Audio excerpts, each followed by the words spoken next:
अस्सलाम वालेकुम guys, I hope you are doing well. This is Nizamuddin Memon और आज की इस वीडियो में हम स्टार्ट करने वाले हैं एक्सरसाइज 6.5। एक्सरसाइज 6.5 स्टार्ट करने से पहले थोड़ा सा इसका इंट्रोडक्शन है। बेसिकली हमने मैट्रिक्स चैप्टर पढ़ा क्यों है, उसका रीज़न ये है, ठीक है। इट मीन्स कि हम साइमल्टेनियस इक्वेशंस कैसे सॉल्व करते हैं, सिस्टम ऑफ इक्वेशंस हम कैसे सॉल्व करते हैं, सिस्टम ऑफ इक्वेशंस मैट्रिक्स में हम कैसे सॉल्व करते हैं, मैट्रिक्स वाले फॉर्म में। बेसिकली सिस्टम कहते हैं किसको हैं, जब हमारे पास दो या दो से ज़्यादा इक्वेशंस हों। जैसे कि ये हमारे पास इक्वेशन है एक, दूसरी भी है। अब पेयर ऑफ इक्वेशंस हमारे पास गिवन है, इसको कहेंगे सिस्टम ऑफ इक्वेशन। और अगर इनमें सेम वेरिएबल्स हैं, जैसे कि एक्स और वाई दोनों में वेरिएबल भी सेम है, तो इसको सिस्टम ऑफ साइमल्टेनियस इक्वेशंस बोलेंगे, ठीक है। अब इसको सोल्व करने के वैसे तो हमने काफ़ी सारे मेथड पढ़े थे। एलिमिनेशन मेथड पढ़ा था, सब्स्टिट्यूशन मेथड पढ़ा था और ग्राफिकल मेथड भी होता है। और ये भी हमारा एक ग्राफिकल, ये मैट्रिक्स वाला मेथड भी एक मेथड है जिसके तहत हम क्या करते हैं, साइमल्टेनियस इक्वेशन को सोल्व करते हैं। बेसिकली इसमें करना क्या है हमें, जब ये मैट्रिक्स हमारे पास गिवन हो 3x + 2y = 8, x - y = 6, इसको सबसे पहले हम कोएफिशिएंट मैट्रिक्स में कन्वर्ट करते हैं। कोएफिशिएंट मैट्रिक्स ये वाली जो मैट्रिक्स है, मतलब यहाँ पर जो इस तरफ जो लिखी हुई है 3x + 2y और x - y, इसको हम कन्वर्ट करेंगे मैट्रिक्स वाले फॉर्म में, जैसे कि यहाँ पर कर रहा है, ठीक है। कोएफिशिएंट ऑफ x इज़ 3 और कोएफिशिएंट ऑफ y इज़ 2।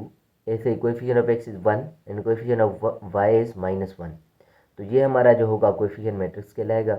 यहाँ पर वाजे कर रहा है, जैसे इस मैट्रिक्स को या इस मैट्रिक्स को कन्वर्ट कर रहा है, तो ये वाली मैट्रिक्स जो है कह रहा है कि ये क्या है, कोएफिशिएंट ऑफ मैट्रिक्स है या कोएफिशिएंट मैट्रिक्स है, ठीक है।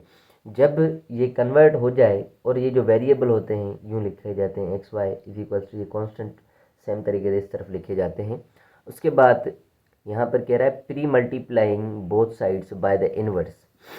अब क्या करेंगे, जब हमारे पास ये कोएफिशिएंट मैट्रिक्स आप कन्वर्ट कर लें, इस दो इक्वेशंस को कन्वर्ट कर लें, फिर आपको इस मैट्रिक्स का क्या करना है, इन्वर्स निकालना है। जब इन्वर्स आ जाए तो दोनों साइड से हमें क्या करना है, वो इन्वर्स मल्टीप्लाई करना है। इस तरफ से भी इन्वर्स मल्टीप्लाई करना है, इस तरफ से भी मल्टीप्लाई करना है। जैसे कि यहाँ तक ये पार्ट सेम है, पर ये सेम, ये जो है इन्वर्स है इसी मैट्रिक्स का जो कि इससे मल्टीप्लाई किया जा रहा है। इसी तरीके से इस तरफ ये जो कॉन्स्टेंट मैट्रिक्स है, यहाँ पर ये इन्वर्स मल्टीप्लाई किया जा रहा है। जब ये इन्वर्स जो है इससे मल्टीप्लाई होगा, जब भी इसी चीज़ का अगर इन्वर्स हम मल्टीप्लाई करते हैं तो उसका वैल्यू 1 आ जाता है। जैसे कि मैं आपको समझाऊं कि लेट सपोज 6 का मल्टीप्लिकेटिव इन्वर्स क्या है, 6 का मल्टीप्लिकेटिव इन्वर्स है 1/6। 6 का मल्टीप्लिकेटिव इन्वर्स है 1/6। जब इन दोनों को आपस में मल्टीप्लाई करेंगे, मतलब हम 6 मल्टीप्लाई 1/6 करेंगे तो 6 कैंसिल आउट होकर 1 बचेगा। तो इसी तरीके से जब भी ये इन्वर्स मैट्रिक्स और खुद मैट्रिक्स आपस में मल्टीप्लाई की जाएँ तो वापस क्या बचता है, मतलब ये दोनों ख़त्म हो जाते हैं, बाकी ये एक्स वाई कॉन्स्टेंट बच जाएगा और यहाँ पर मल्टीप्लाई होगा तो ये यहाँ पर जो भी बने वो वैल्यू होगा। अब ये 1/5 जब इनसे मल्टीप्लाई किया तो यहाँ पर x का वैल्यू आ रहा है 4 और y का वैल्यू आ रहा है -2। यहाँ पर वादे लिखा हुआ है कि x = 4 और y = -2। इस तरीके से हम क्या करते हैं, सॉल्यूशन निकालते हैं किसी भी कोएफिशिएंट मैट्रिक्स का, या जो भी हमारे पास साइमल्टेनियस इक्वेशंस हो उनका सॉल्यूशन निकालते हैं। अब ये तो एक जस्ट यहाँ पर सॉल्यूशन था, मैंने आपको यहाँ से दिखा के समझा दिया है, वैसे हम वर्किंग करेंगे। पर अब क्या होता है इसमें, अगर हमारे पास साइमल्टेनियस इक्वेशंस गिवन है तो तीन तरीके के सॉल्यूशंस आते हैं। द साइमल्टेनियस इक्वेशंस, ये हमारे पास एक इक्वेशन है, कह रहा है yield to parallel lines, the lines do not intersect and hence the pair of equations has no solution. अब ये जो है वो जो है पैरेलल लाइंस है, ये जो है पैरेलल लाइंस हैं। अब पैरेलल लाइंस का कैसे पता चलता है कि ये कांस्टेंट चेंज होते हैं, ये 5 ये 8 ये डिफरेंट हैं, पर ये वाली जो चीज़ें हैं वो सेम होती हैं। मसलन यहाँ पर 3x - 2y है और यहाँ पर 6x - 4y है। मैं आपको थोड़ा सा यहाँ पर क्लियर करवा देता हूँ पैरेलल लाइंस किस तरीके से आइडेंटिफाई की जाती हैं। पैरेलल लाइंस, एग्जांपल है पैरेलल लाइंस का कि 3x - 2y = 5 है और 6x - 4y = 8 है। अब ये वाली साइड और ये वाली साइड बिल्कुल सेम बनेगी। अगर हम इसके साथ कोई कांस्टेंट मल्टीप्लाई करें, जैसे यहाँ पर 6x है माइनस 4y, इस 3 को 6 बनाने के लिए हमें इस इक्वेशन के साथ क्या मल्टीप्लाई करना पड़ेगा, 2 मल्टीप्लाई करना पड़ेगा। अगर मैं इस सारी इक्वेशन के साथ 2 मल्टीप्लाई करता हूँ, सारी इक्वेशन के साथ मैं अगर 2 मल्टीप्लाई करता हूँ तो ये इक्वेशन कुछ इस तरीके की दिखेगी। 2 time 3 is 6x, 2 time 2 is 4y, 2 time 5 is 10। अब ये इक्वेशन और ये इक्वेशन फोकस करें, ये भी 6x है माइनस 4y, ये भी 6x माइनस 4y, जस्ट फ़र्क क्या है, ये 8 है और ये क्या है 10 है। पैरेलल लाइंस की इक्वेशन में जस्ट ये कांस्टेंट वाली वैल्यू जो होगी वो चेंज होगी, बाकी जो कोएफिशिएंट मैट्रिक्स हम बनाएंगे वो बिल्कुल सेम बनेगी। तो इसलिए इसका सॉल्यूशन, पैरेलल लाइंस का सॉल्यूशन जो होता है नो सॉल्यूशन होता है। पैरेलल लाइन का सॉल्यूशन जो होता है नो सॉल्यूशन होता है, क्योंकि पैरेलल लाइंस कभी भी कहीं पर इंटरसेक्ट नहीं करती हैं। आपको वादे करूं कि पैरेलल लाइंस कैसी दिखती हैं, ऐसी ये पैरेलल लाइंस हैं। अगर ये एक्सटेंड भी होती रहें, अगर मैं इनको एक्सटेंड भी करता रहूँ, एक्सटेंड से मुराद यूँ आगे बढ़ाता रहूँ, ये भी आगे बढ़ती रहेगी, पर कहीं पर भी इंटरसेक्ट नहीं होगी। इंटरसेक्टिंग लाइंस कौन सी होती हैं, ये इंटरसेक्टिंग लाइंस हैं, ठीक है ना। अगर मैं थोड़ी सी यूँ बनाऊँ, ठीक है, ये दोनों भी आपस में इंटरसेक्टिंग लाइंस बनेंगी, क्योंकि जब मैं इसको एक्सटेंड करूँगा, ये जब आगे बढ़ेगी, ये भी आगे बढ़ेगी, तो ये कहीं ना कहीं पर जाके मिलेंगी, ठीक है। तो ये हमारी इंटरसेक्टिंग लाइंस होती हैं, ये पैरेलल लाइंस होती हैं, ठीक है। अब आते हैं हम नंबर सेकंड पे।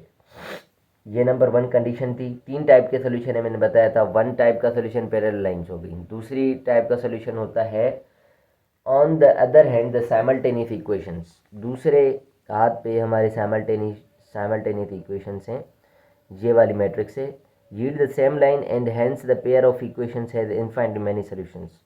ये जो है सेम टू सेम लाइन्स हैं। ये देखें 3x माइनस 2y इक्वल 5 है, यहाँ पर 6x माइनस 4y इक्वल 10 है। जब हम ऊपर वाली इक्वेशन के साथ 2 मल्टीप्लाई करेंगे तो ये सेम टू सेम इक्वेशन बन जाएगी। इक्वेशन आपको इन्होंने सेम ही दी है, जस्ट फ़र्क क्या रखा हुआ है, मैं इसका लिख देता हूँ सेम लाइन। सेम लाइन से क्या मुराद है मैं वो समझा रहा हूँ बाद में। ये पैरेलल लाइन्स, ये सेम लाइन्स, और इसकी इक्वेशन से 3x minus 2y equals to 5, और यहाँ पर है 6x माइनस 4y इक्वल्स 10। जब इस इक्वेशन के साथ हम 2 मल्टीप्लाई करेंगे तो 2 time 3 is 6x, 2 time 2 is 4y और 2 टाइम 5 इज 10। अब ये इक्वेशन और ये इक्वेशन है सेम हो गई, मतलब ठीक है। तो इसमें क्या होता है, हमारा सॉल्यूशन क्या आता है, infinitely many solution. Infinitely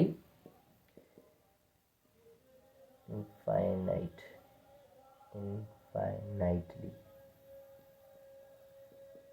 many solutions. मतलब ये दोनों लाइंस आपस में क्या होंगी, सेम लाइंस होंगी। मतलब अगर ये लाइन है एक बनी हुई, तो इसके ऊपर ही जो होगी दूसरी लाइन होगी, इसके ऊपर ही क्या होगी, दूसरी लाइन होगी। ये दोनों कोइंसाइड लाइंस होंगी, मतलब एक दूसरे के ऊपर होंगी। और इसमें इनफाइनाइटली मैनी सॉल्यूशन कैसे आ रहे हैं, क्योंकि ये हर जगह पे इंटरसेक्ट है। यहाँ पर भी इंटरसेक्ट है, ये यहाँ पर भी इंटरसेक्ट है, हर जगह पे इंटरसेक्ट है एक दूसरे के साथ, तो इसलिए इनफाइनाइटली मैनी सॉल्यूशंस बनते हैं इसके। आखिरी तीसरे टाइप का सॉल्यूशन है, इसको ज़रा सा हम देख लेते हैं।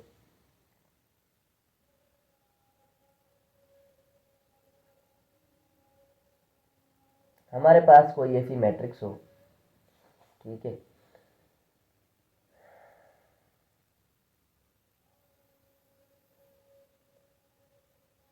इसमें शायद वो एक टाइप लिखा हुआ नहीं है, पर यहाँ पर वादे कर रहा है दूसरे तरीके से, ठीक है।